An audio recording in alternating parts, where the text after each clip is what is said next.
What's a subtle sign that someone's a bad person?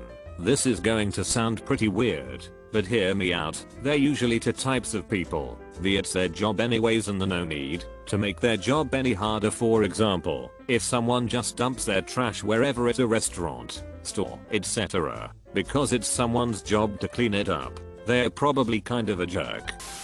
Likes to make a joke of other people, but can't stand being the butt of a joke themselves. Talking crap about others to get a laugh. You can tell pretty quick if it's mean-spirited. The worst coworker I've ever had did this. It took me a long time to notice, but all of his funny things that happened at work stories were about other people screwing up, never an ounce of self-deprecation in them. They weren't mean stories per se, but they always involved subtly cutting down someone else on the team and never, ever taking the piss himself. If you hear them talk crap about other people, they probably do the same about you. Nothing is ever their fault. They always find some way to shift the blame to others. My grandpa always says you can tell a person's character by whether they push their chair in when they leave. In my experience, it has turned out to be right about 80% of the time. They are unkind to people they don't believe can do anything for them. The quippy way to say this is rude to the waiter, but some people are aware that the waiter is handling their food and credit card, so that's not actually a good metric on its own. Someone who is nice to you, but rude to the waiter, is a bad person. So is someone who is nice to the waiter and rude to you, assuming you've done nothing to warrant it. I know a lot of people who are sickly sweet to waiters and bartenders, but mean to people they perceive as lower social value to them. I always view the janitor as the metric. Let's say you have garbage when visiting somewhere and a receptacle isn't immediately available. Do you stuff the item into a pocket, or if not that kind of garbage, keep it on your person in search of a bin? Leave the garbage somewhere as it's someone else's job to clean up after you. If you think the latter, that janitorial staff are beneath you in the social hierarchy you've devised, then you might just be a bad person. They become an insufferable jackass when faced with a minor setback. Anyone can appear nice when things are going their way, but it's harder to hide your true self when you're stressed out.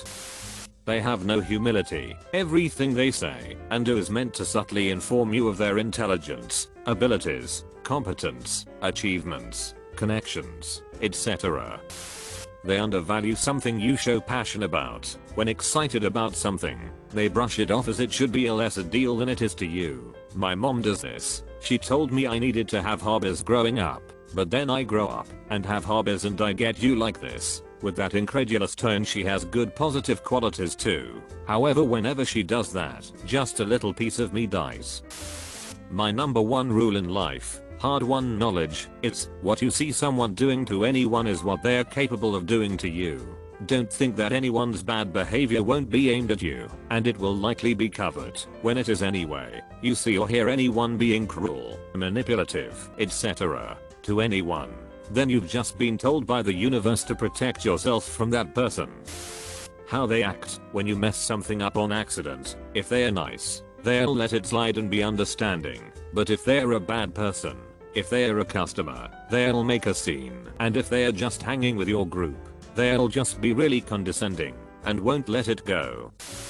How good of a person they claim to be. Actually, decent people generally don't need to mention how decent they are. They just go about their days being decent to others and expecting nothing in return. If they have to mention that they've done something charitable, then they need you to know that they are decent. Don't trust people who need you to know that they are decent. They keep score of nice things they do and create some fake amount they should be repaid. Basically, they only behave nicely if they feel they can later leverage it for something back. Fake nice. They refuse to stop the car to let pedestrians cross into shopping malls when they are zooming around the parking lot. Nope, they are going to drive over the crosswalks because they are winners, damn it, and the whole world is going to watch them drive by while they just look like a socially dysfunctional clown.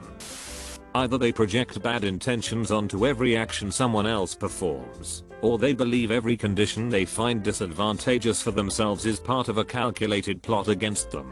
For example, you see a parking spot that you want. Someone else gets to it first. You act as if they should have known you wanted the parking spot and took it just to spite you. Unapologetic when joking. I have a pretty sarcastic and acidic sense of humor. However, I've learned to not be mean and actually stop and apologize when I cross a line I didn't mean, whether the other person says anything or not. People that just don't care whether their jokes hurt others won't care about a lot of other things.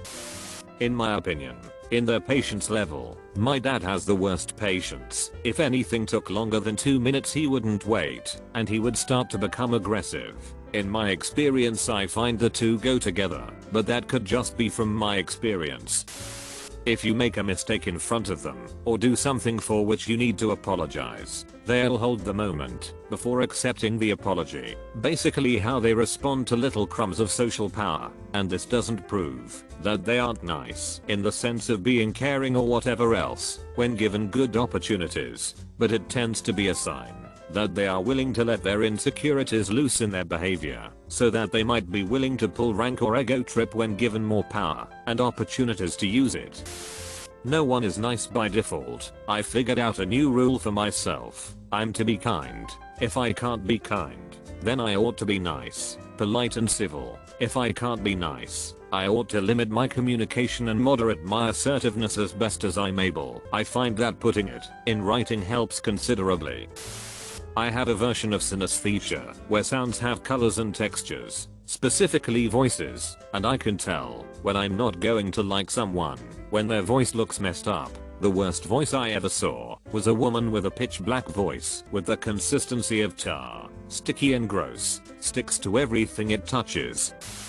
Don't mistake niceness for goodness. Some of the best, most morally consistent and forward-thinking people I know are also rigid and unpleasant to deal with, and some of the slimiest, most backstabbing people I work with every day are nice enough to charm you into loving them. Niceness is a demeanor, goodness is a core value, but to the intent of the question, being rude to service staff is the one way to lose my respect. 100% true.